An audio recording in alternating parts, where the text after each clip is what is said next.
Muitas vezes, né, você ouve, eu mesmo ouvia quando eu acompanhava, né, os pregadores da graça, e eles sempre dizem, né, que os que estão em Moisés, os que estão aí anunciando batismo, dízimo, buscar Deus em templo, né, os que estão vivendo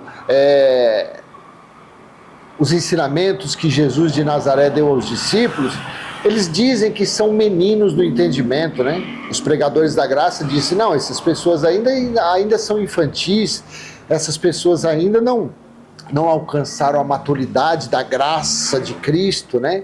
Estão vivendo ainda no legalismo de Moisés. Tudo bem, Paulo falou isso maravilhosamente bem nos dias dele.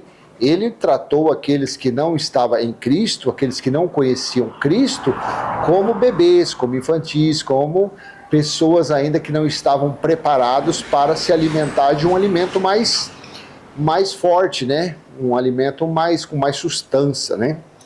Então Paulo, nos dias dele, ele, claro, estava repleto de razões, ele estava atualizado.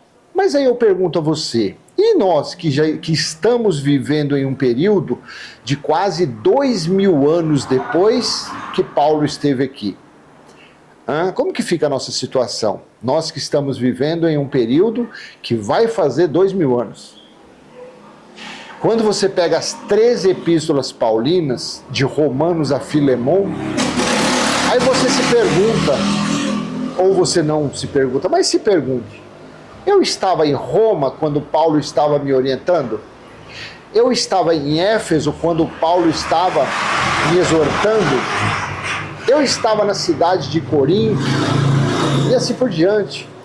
Eu estava ao lado de Timóteo quando Paulo estava ensinando Timóteo? Eu estava ao lado de Tito quando Paulo ensinava Tito? Não, porque você não tem 2000 anos, né? O máximo que você pode ter do outro lado aí são 120 anos. Então você não faz parte daquele período, né? Você não foi um ouvinte de Paulo. Então nós temos os livros históricos, né? Os livros que Paulo ensinava naquela época. Então tá, voltando à situação. Depois de quase 2000 anos, sabendo, conhecendo, entendendo os 22 capítulos do livro de Apocalipse, fazendo uma leitura, fazendo comparações, vendo que as profecias se cumpriram ali, né? Uma boa parte das profecias se cumpriram na cruz, outra parte se cumpriu, a maior parte se cumpriu no dia do Senhor, o dia do juízo, o dia do julgamento.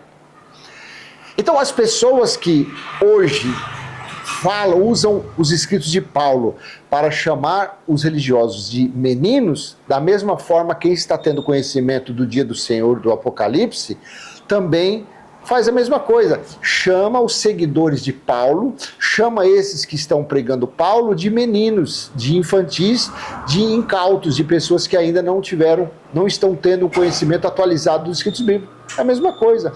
Então, como os pregadores da graça chamam os religiosos de meninos, eu, conhecendo o Apocalipse, eu chamo os pregadores da graça de meninos. Olha como está escrito em Hebreus, capítulo 5, do versículo 11 em diante. Estou utilizando aqui o texto da Nova Almeida Atualizada, NAA. A esse respeito, temos muitas coisas a dizer, coisas difíceis de explicar, porque vocês ficaram com preguiça de ouvir. Pois, quando já deviam ser mestres, levando em conta o tempo decorrido, vocês têm novamente necessidade de alguém que lhes ensine quais são os princípios elementares dos oráculos de Deus. Então esses pregadores da graça que estão atualizados em comparação com os pregadores de Moisés, nesse sentido sim eles estão mais atualizados, já eram para esses pregadores da graça serem mestres no Evangelho eterno, serem mestres no dia do Senhor, serem mestres a respeito dos 7 selos quebrados no livro de Apocalipse, das 7 trombetas sido tocadas, dos 7 flagelos, dos 3 ais, dos tormentos, da grande tribulação, do grande juízo de Deus, do grande tribunal de Cristo que começou em 66 e findou na metade do ano 70. Tudo isso, esses pregadores da graça que se dizem atualizadinhos, eles deveriam ser mestres, não serem bebezinhos, crianças. A ponto de pegar um vídeo, pegar uma passagem e dizer assim: vocês estão, como fala?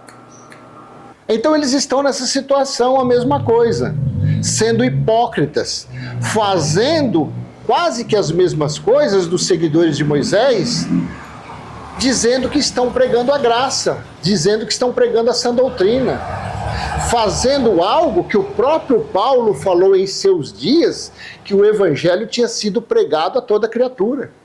E afinal de contas, o que esses pregadores da graça estão fazendo? Estou pregando a sã doutrina de Paulo. Oh meu Deus! Se Paulo mesmo falou que naqueles dias já tinha pregado para todo mundo, e você? Porque anunciar que o reino de Deus estava próximo, conhecido também como evangelho, era para avisar que o grande dia do Senhor estava chegando, para o grande juízo que estava chegando, para o tribunal de Cristo, para o reino que seria estabelecido de Cristo. Tudo isso já aconteceu entre o ano 66 e a metade do ano 70. Então já eram para ser mestres e ficam por aí só criticando os pregadores da lei. Passaram a ter a necessidade de leite e não de alimento sólido. Veja, vou ler de novo o versículo 12. Pois, quando já deviam ser mestres, levando em conta o tempo decorrido, vocês têm novamente necessidade de alguém lhes ensine quais são os princípios elementares dos oráculos de Deus. Passaram a ter necessidade de leite e não de alimento sólido. Por quê? Por causa disso. Porque chega o ponto deles chamarem o evangelho eterno de outro evangelho. Deles chamarem o evangelho eterno de amaldiçoado, de anátema. Para que mais meninice do que isso? Para que uma cegueira maior do que essa? Porque são ainda meninos.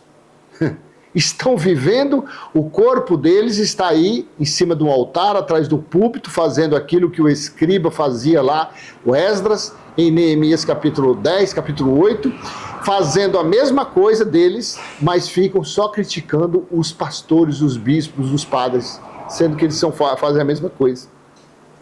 Então eles estão o quê? No leite ainda. Quando aparece alguém falando de um alimento mais sólido, começa aquela guerra, começa as críticas, começa os ataques, ao ponto de chegar, não, esses que estão falando do evangelho eterno aí, eles acham que acharam ouro e pó em Marte. Olha o absurdo que o cara falou. Versículo 13. Ora, todo aquele que se alimenta de leite é inexperiente na palavra da justiça, porque é criança, mas o alimento sólido é para os adultos, para aqueles que, pela prática, têm as suas faculdades exercitadas para discernir não somente o bem, mas também o mal. Então eu não vou nem continuar agora no capítulo 6, versículo 1, isso daqui é também os pregadores da graça. Exatamente desta forma, infelizmente, os que deveriam ser mestres ainda estão no alicerce. Estão em Efésios 2:22. O próprio Paulo disse: vocês estão sendo edificados, vocês estão sendo formados, vocês estão sendo preparados para serem morada de Deus no Espírito. Então, sinto muito em dizer que todos aqueles que estão ainda no anúncio das lições de Paulo também são bebezinhos, também ainda estão no leite, ainda não conseguem mastigar, não conseguem desfrutar, não conseguem degustar de um mocotó, de uma comida mais forte, tá bom? Então vou deixar essa mensagem com você, veja se você está pronto para o leite ou pronto para a costela assada, mal passada, do jeito que você quiser, tá bom? Curte, comenta, compartilha, se inscreve, até a próxima, tchau, tchau.